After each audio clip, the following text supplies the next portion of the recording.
Every year, around the Christmas holiday, magical things always seem to happen. Some things are marvelous and joyful, like visits from Santa or a snowman coming to life. Many people say they can feel the Christmas magic in the air, or around them. Some things aren't so joyful, though. Around Christmas every year, kidnappings, murders, even suicide rates go up drastically.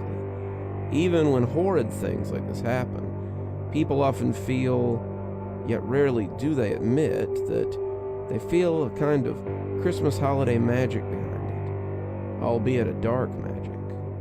One example comes from a Christmas demon known as the Krampus.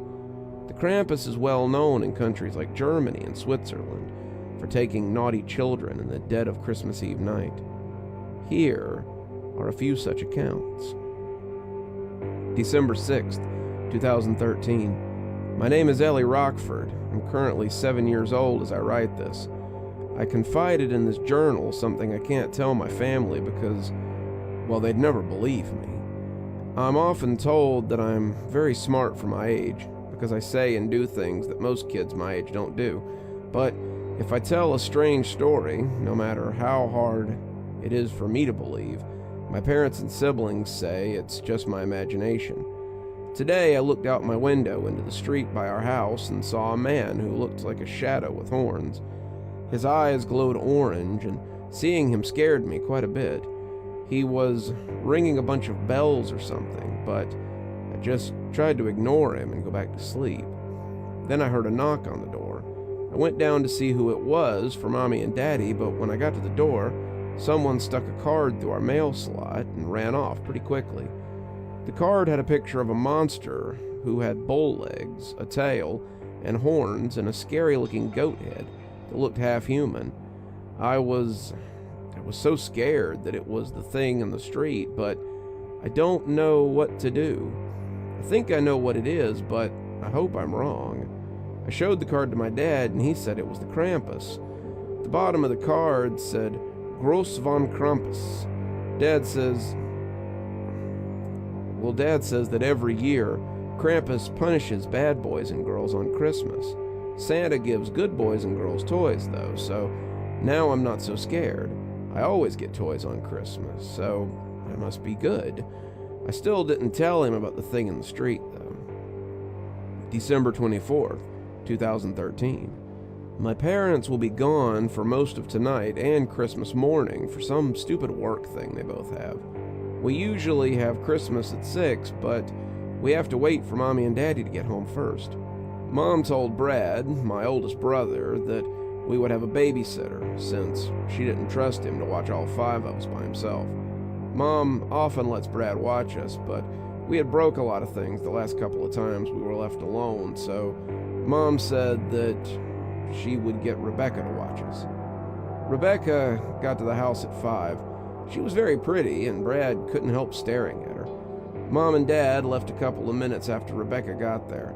This was the first time Rebecca had watched 6 kids at the same time before, and I don't think she knew what she was getting herself into. My youngest sister, Molly, was 3, and she threw a tantrum after our parents left. Levi and Garrett, my younger twin brothers, who were both 5, started fighting. Brad talked with Rebecca most of the night, and Rachel spent most of the night in her room. Mom and Dad said that we would still get Christmas gifts tomorrow, but we had to wait to open them until they got home. We made hot cocoa, but the cocoa maker is broke, so the hot chocolate burned our mouths, and we all got candy canes too. Rebecca started to put us to bed at 8 and finally succeeded about 9:30. Even though she was clearly exhausted and frustrated with us, she told us that she had fun and that she wouldn't have spent Christmas Eve any other way. I woke up in the middle of the night about 11 to see a crimson moon casting a dim red glow on the winter snow. I looked out my bedroom window and saw a red object coming towards our house, fast. It was hard to make out, but it looked like a red sleigh being pulled by reindeer. I instantly recognized it as Santa's sleigh and ran to hide on the stairs as I waited for him to come down the chimney. Out the window to the right of our fireplace, I saw the sleigh fly overhead and heard many hooves trotting on the roof. I made sure to remain perfectly still and silent as a mouse. I waited for what I felt like was an eternity while footsteps echoed on the roof above me, getting closer to the chimney. I heard scuffling as ash and dust started falling from the fireplace. Soon, 2 black boots landed. Then the rest of jolly old St. Nick came through the fireplace with a bag of toys on his back. Without speaking a word, he went straight to our tree. He took gifts from the bag and scattered them under our lit-up plastic evergreen, then stared at the milk and cookies we had left for him. I felt that I'd held my breath the entire time I was hiding on the stairs. I couldn't believe I was spying on the real Santa Claus in my own home. Eventually, he made his way to our stockings and started putting various knickknacks and candies in them, starting with Molly. When he got to Levi, he took out a small black rock and eyed it sadly before placing it in his stocking. It took me a second to realize that he'd given Levi coal. I tried to stifle a laugh to the best of my abilities, but a small squeak escaped my lips anyway. Santa turned around and scanned the room. I remained as still as ever. He turned back to the stockings, this time keeping his back to me, and put a piece of coal in Garrett's stocking, too. He put a candy cane in Brad's stocking, along with a pocket knife. Rachel got a new phone and some Kit Kats. Finally, he moved to my stocking, which is always furthest from the right, even though I'm the middle child. He began rummaging through the sack as I leaned forward, excited to see what the present he had brought me was. Santa pulled out a large, jet-black piece of coal and stuffed it into my stocking. I felt a wave of anger, sadness, and regret all at once. I almost stood up right then to tell off the jolly old elf, but when he turned around, I saw tears in his eyes. He looked as if he was filled with similar emotions, like he didn't like to have to give bad kids coal. It was for this reason that I remained silent as Santa climbed back up my chimney, got in his sleigh, and flew away. I watched out my downstairs window as the sleigh flew from roof to roof and then back into the black abyss of Christmas night. I sat there, still in place for a long time, pondering how I could be a better child next year, when I spotted something out the window again. It looked like the same black figure I'd seen before. But this time, the sleigh looked as if it were black. I wrote this off as it was really dark outside, except for the moon's red glow. I wondered why Santa would come back. Maybe he forgot something. Maybe he made a mistake. Maybe I wasn't naughty, and he was on his way right back now to fix his mistake. My mind was racing from one thought to another as I began to hype myself up for all my possible Christmas presents. I'd stopped watching the window and had begun daydreaming about the next day, until hooves on the roof interrupted my thoughts. I heard loud, heavy clacking this time as he got closer to the chimney. Ash began falling down the chimney, creating an ashy cloud around the fireplace as what I assumed to be Santa began coming down and landed with a loud crash. My final thoughts before seeing what came next was, how has no one noticed all of this? Although the cloud of thick black ash produced 2 large horns with stripes of red and white like those of a candy cane. As the dust settled, the rest of the figure was revealed. His skin was a pale, icy-looking blue. His beard was like Santa's, except it was black and came to a point. His nose was long, and his face looked grizzled, but more human than I had thought. His horns looked like they'd touch the ceiling if he jumped. His body looked human in shape, but animal in appearance. His legs were twisted and ended in hooves, like that of a cow or a bull. He had a long tail. His torso was contorted, and everything but his face and palms were covered in fur. He had broken chains around his wrists and what looked like a heavy red Christmas ornament attached to his tail by another chain. His ears were pointed, so were his yellow teeth. Despite his horrid, outlandish appearance, the most noticeable thing about the creature was the bell that it wore.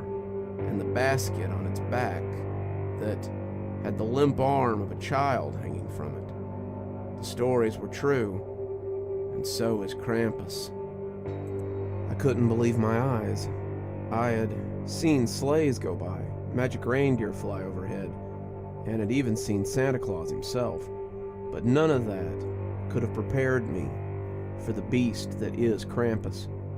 He moved around the room with such speed that I was caught off guard. This thing looked about 8 feet tall without its horns, and with them, he towered over everything in our large home. He made his way to the fireplace and took the coal from Levi's stocking. He rolled it around in his long, bony fingers for a moment, then took the coal from Garrett's stocking, and finally from mine. He studied the coal for a moment, a wide smile full of pointy yellow teeth breaking out across his face. "Naughty little children," I heard it say in a cold, raspy voice. A shiver ran up my spine as it spoke. I was paralyzed in both fear and awe at the creature that roamed my living room beneath me. I thought he was moving towards the tree, but he walked past it and started going down the hallway into Levi and Garrett's room. I remembered the things my father used to say about it, that he whips bad kids, takes them away, sometimes he even eats them, sometimes he shakes them and scares them into being good. All these horrid thoughts and more danced through my head as the monster crept into the twins' room. I tried to scream with all my might, but no sound would escape my mouth. As I was finally able to choke out, "Levi! Garrett!" Screams had already filled their room. Levi came running out of his room, screaming his head off as Garrett followed suit. The creature's long, twisted arms reached out from the room and grabbed Garrett's leg, pulling him back into the room. I stood up from my spot on the stairs and motioned for Levi to come to me. Garrett's screaming fell silent. The Krampus emerged from the room alone. His nose seemed shorter now, his face even more deformed. I gripped Levi's hand tightly, and we ran for Brad's room. I wailed on his door again and again, but he wouldn't come out. I would have tried harder to get his attention, but I could hear it coming up the stairs as each hoof hit the steps. I took Levi to the laundry room and told him to hide in the laundry chute. Once he was inside, I began lowering the laundry hamper so he could get downstairs without confronting the monster. Before he was lowered out of sight, I told Levi to go start the hot cocoa maker, because I had a plan. He nodded, and once he got to the bottom, I felt the hamper get lighter as he climbed out. I heard the hooved footsteps getting louder and closer to the laundry room. I began pulling the laundry hamper up and climbed in just as the door was viciously flung open, despite the locks on it.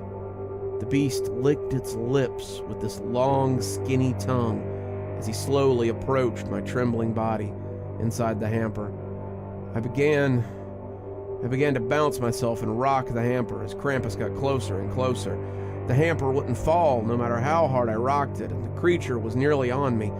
I felt its breath on me as it excitedly panted, getting further. I expected its breath to be hot like that of a dog, but instead it felt like the coldest winter chill caressing my skin. I shook the whole hamper as savagely as I could before it finally budged. The hamper fell, and before I knew it, I was on the bottom floor. I crawled out of the chute and ran to the kitchen as the demon rampaged upstairs. As I came into the kitchen, I noticed no signs of my little brother, but I did see that the hot cocoa maker was on. The stomping of the creature upstairs continued, but didn't seem to be near the stairs, so I focused on finding Levi. He wasn't hiding in any cabinets, and he wasn't anywhere in the living room. I decided that he might be in his room, so I quietly crept to it. The twins' room was trashed, and Levi wasn't there. There was blood on the wall. I shudder to think that it once belonged to my baby brother. A small bloody handprint was smeared on that wall by the door. Dread was all that I could feel at that moment. Dread for misbehaving all year. Dread for what had become of my little brother, and dread for the silence that fell in place of hooves stomping around upstairs. I quickly and silently made my way back to the kitchen and took a coffee cup of scalding hot cocoa off the machine. As I crept out of the kitchen and into the living room, I had an ominous feeling of dread, as if I were being watched. I could barely see in the dark of the night, and I couldn't locate our light switch. The only source of light I had was the dim, eerie glow of the lights from the Christmas tree. As I scanned all the entrances to the living room, something moved and caught my eye. The chandelier had begun swinging as if something had bumped it or hit it. There was a soft thudding that was followed by the squeaking of a rocking chair. As I looked around to make out another vague shape in the glowing Christmas lights, I saw what bumped the chandelier. The monster was crawling on my ceiling like a large, twisted spider. His arms were bent in excruciating-looking ways to grip the ceiling and watch me with his eyes that burned like fire. I wanted to scream at the top of my lungs at that very sight, but instead, I held my ground. A cruel smile spread across the face of the predator who was stalking me. He undug his fingers from the ceiling and landed on the floor in front of me with a thunderous crash mere inches away from me. This was his mistake. I threw the entire pitcher of burning hot cocoa in his face, and the beast immediately started to writhe in agony. He covered his hands over his quickly blistering face. He took his hands off his face just as it began to melt and peel, the bits of flesh and blood melting away to reveal a horrible skull with its eyes still in the socket. It froze for a while, and for a brief moment I was happily assured and content that the Krampus was dead. But then it only started cackling, an awful and malevolent laugh. It pierced my ears like a knife and loomed over me to instill as much fear as it could. It was working. Before my eyes, the muscles around the creature's skull started to grow back, and in seconds, its new face had formed. It looked more like a goat with pointy teeth than a human, but you could still partially see it there. Its beard was still as long as before, but now it looked almost out of place on the demonic beast's head. I turned and ran behind the Christmas tree, avoiding the abomination's lanky arms as I ran by. The Krampus immediately started coming towards the tree, intent on harming me. I pushed the large plastic evergreen onto the monster and ran back upstairs to find my little brother. I wailed on my other siblings' doors, but no one would wake up no matter how hard I pounded on the door.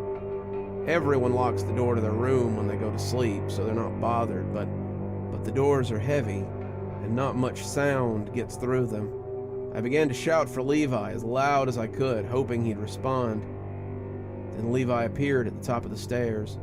We stared at each other. He looked terrified and sad. I started to walk towards him when suddenly my baby brother was impaled by the Krampus's horns.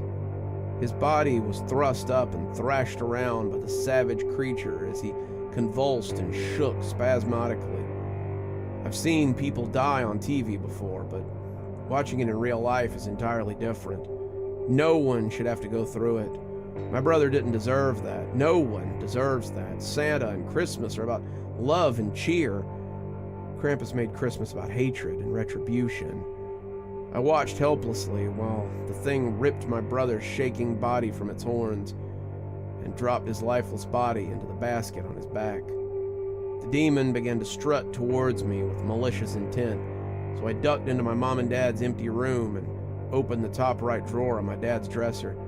I wasn't tall enough to see what I was reaching for, but when I felt it, I pulled out my dad's pistol. I opened the other dresser and had put 2 bullets in the pistol by the time the creature burst in. I shot it twice and hit it both times, but it was unfazed by the bullets.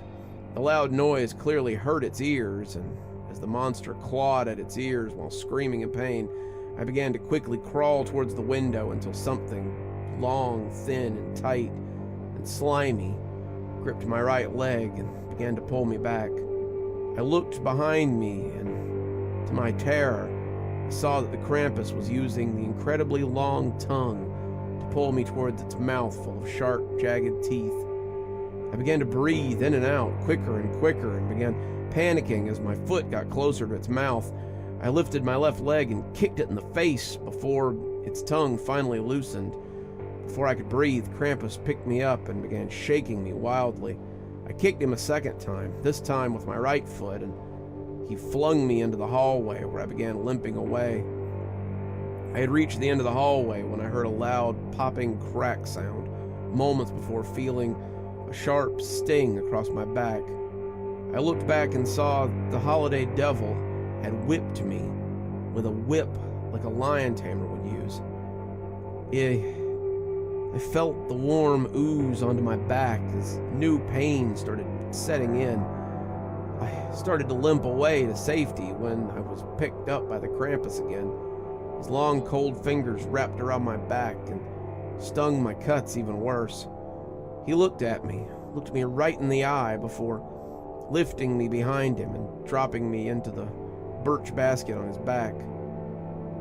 On the outside of the basket, it looked like I could only fit a couple of kids inside, but the inside was massive. I fell into the mountain of bodies. There were hundreds of thousands of kids in that basket, piled onto each other. Not all of them were alive. Where you couldn't see other kids, which made up the trembling ground, you saw only darkness. No sound could be heard from inside or outside either. Kids would scream, mutter, shout until their throats clearly hurt, but no sound came from their mouths. Every time I thought the situation couldn't get any worse, it got so much worse. I waited for what felt like a millennia to escape as new kids would fall in and join the confusion to show how much time had passed. Eventually, Krampus reached into the basket and began to pull out another child. His arm became longer as he reached in and stretched out to a panicked girl. I grabbed onto her leg and let myself be carried to salvation. When we were pulled from the basket, I let go of the kid and fell behind the Krampus. He didn't notice I escaped. He was too focused on the girl. He looked at the small girl for a second before biting into her flesh with his large, sharp teeth. I never knew the kid's name before the creature devoured her, but I owe her my life for helping me escape. I backed away slowly from behind as Krampus feasted on my fellow child at its dinner table. I had no idea where I was now, but it was dark and it was cold. I think it's where the creature lived. After the monster was finished eating, he picked up a small wooden box and opened the top and spat something that glowed a bright green into it. He then took the box over to a rusted doofus that he opened and entered. Then he left a few minutes later with the box. He left the remains of the child on a large platter and a rusty door, to my curiosity. I opened the door to see dozens of more wooden boxes. I also saw many creepy-looking porcelain dolls and other creepy toys. The door behind me closed, and I was engulfed in total darkness. I got out my phone and used it to barely light my way. I walked past a jack-in-the-box with a scary face. I walked past a baby doll that looked withered and old. I found a sack doll that looked like a creepy, rotting skeleton. I thought it was like Santa's rejected toy shop until I found the word misfits smeared in red paint next to a clown with a skull for a head, blue eyes in its sockets, and a big fleshy hand. I was terrified someone else was caught in the room before. When I got closer to the clown, it jumped towards me and yelled, "Wanna play?" I got really scared and jumped back as the clown let go and laughed at me. I heard scurrying of tiny feet as other toys from all around found me. I started catching the dolls and gingerbread men, turning their heads as I ran along the walls, trying to locate the door. I found another message on the wall. "Why can't we die?" It was scratched into the wall by something. I wanted nothing more than for the night to end. When I located the door, I bolted for it as soon as I saw it, but was tripped by a toy soldier with a realistic burn on half of his face. I kicked the tiny hunk of plastic away and moved closer to the door when a deformed baby doll appeared from the darkness and sank its teeth into my leg. I furiously punched the doll's head until it unlocked its tiny teeth from my flesh. The porcelain atrocity scurried off as other terrible toys danced around me in the darkness.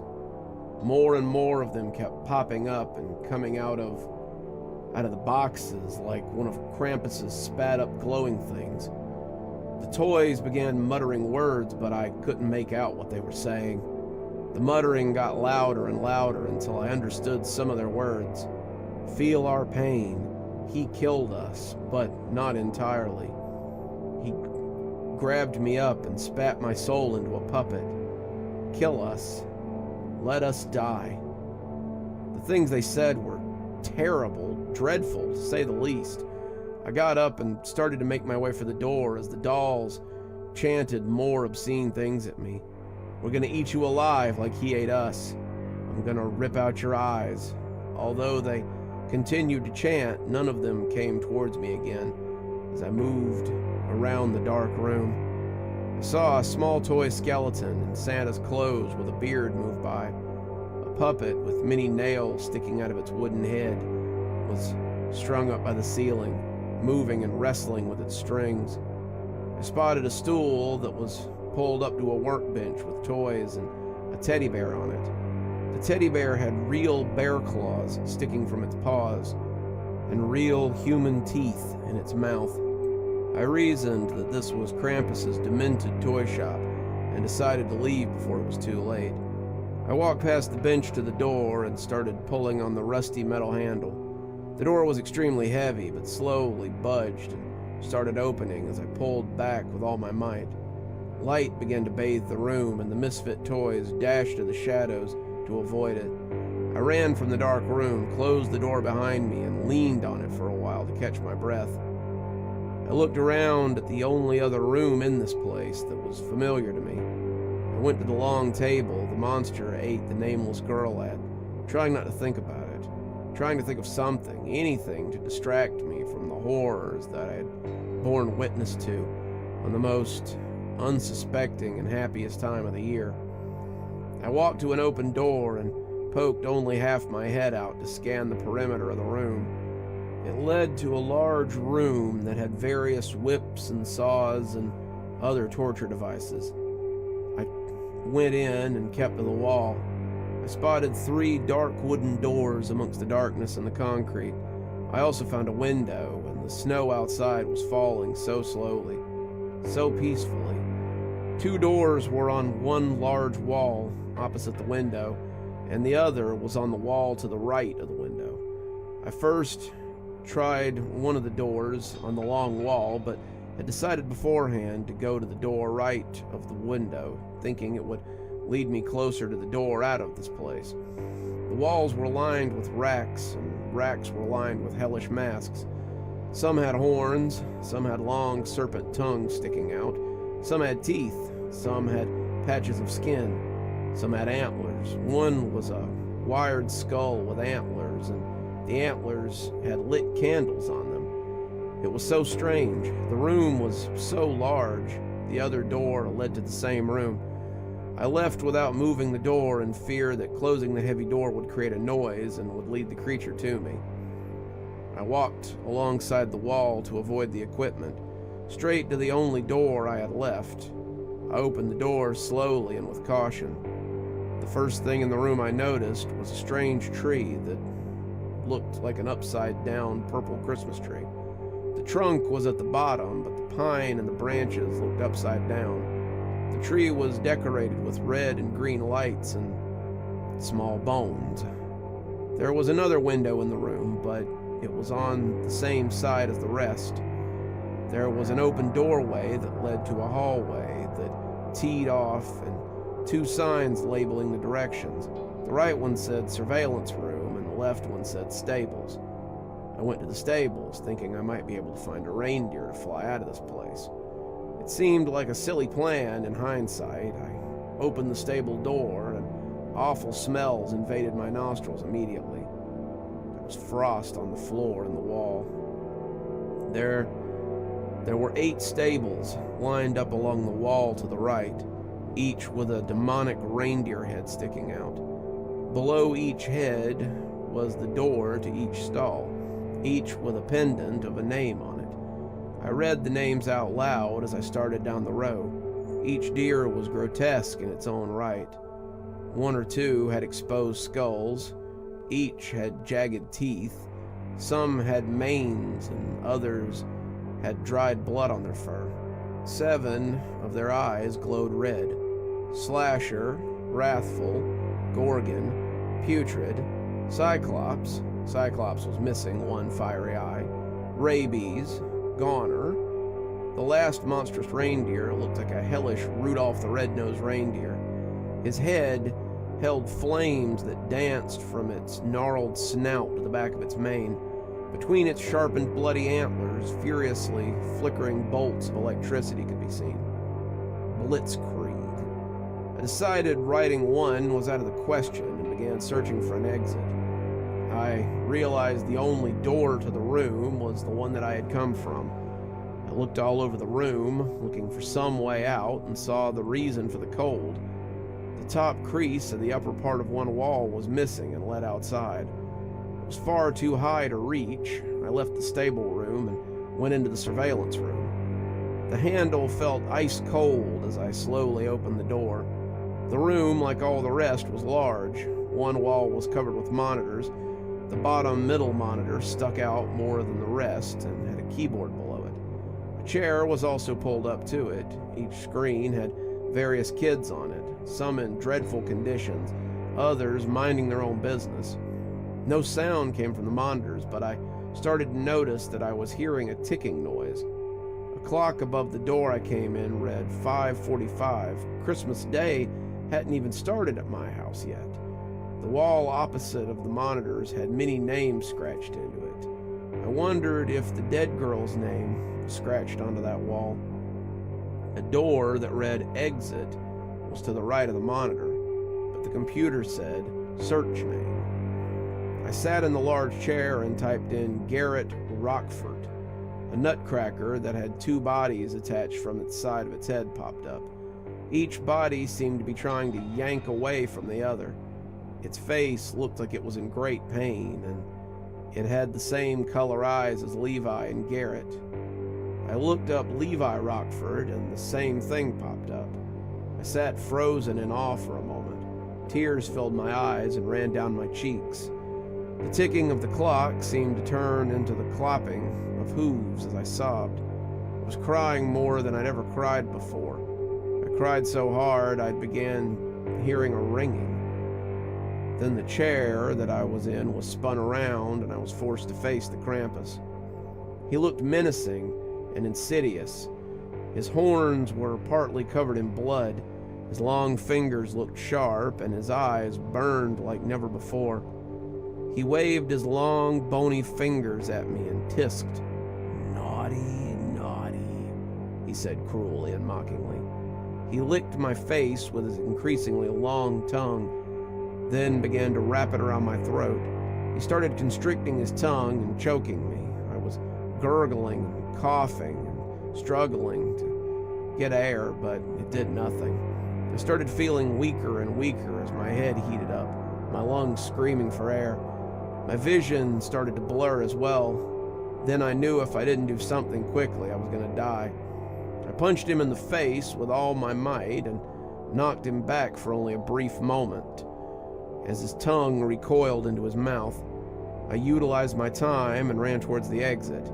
I felt the ground shake beneath me as his heavy hooves shook it violently. I felt the creature's cool breath on the back of my neck and pushed the door open and ran into the freezing cold as my pursuer followed suit. I ran until I was knee-deep in snow, until a lanky hand gripped me and started dragging me back. The dark sky slowly lit as the sun started to emerge from the bottom of the horizon. The Krampus stopped dragging me. He dropped me and stared briefly at the rising sun. "I'll come get you again," he said, as he dropped my legs and retreated to his lair as I lay in the snow. A silhouetted figure came from a distance. I closed my eyes for what felt like seconds, but when I opened them, the sun was higher in the sky and the figure was closer. I could make out that he was wearing red, and I passed out again. I opened my eyes to see an outstretched hand with a black mitten on it. It belonged to a fat, bearded man with a silly hat. "Santa?" I inquired. "Shh, child," he said in a soft, soothing voice. "Let me take you home." The next thing I remember was waking up in my bed. Levi and Garrett had been kidnapped in the middle of the night. I found out Rebecca, Brad, and Molly had already told my parents and the cops. I tried to tell them what really happened, but no one believed me. They only got mad when I tried to explain it to them. So I gave up on trying to tell them. That is how I spent my Christmas. You're still here. Thanks for stopping by. Dr. Plague here. Always a pleasure to see all my new and old viewers coming by for another one of my spooky tales. If you'd like to support the show, you can always take part in one of our channel offers through Fume or Aura, or you can just click on another video when they come up. I'd really appreciate it. For our newer viewers, we also have lots of playlists and other things if you'd like to get caught up. I know some of my series have been going on for quite a while. If you'd like to get my latest book, there's a link down below that'll take you to my Amazon page. Towesey Homestead just came out, so if that's something you'd like to get your hands on, go ahead and have a look down there. If you'd like a signed copy, you can go ahead and email me from my email address on the site, and I'll get with you about shipping information and ship you a signed copy. If you'd like to support the channel in a more monetary fashion, we also have membership through YouTube, and we've got a Patreon that you can get the information for in the description. We have lots of tiers and everything to suit your needs.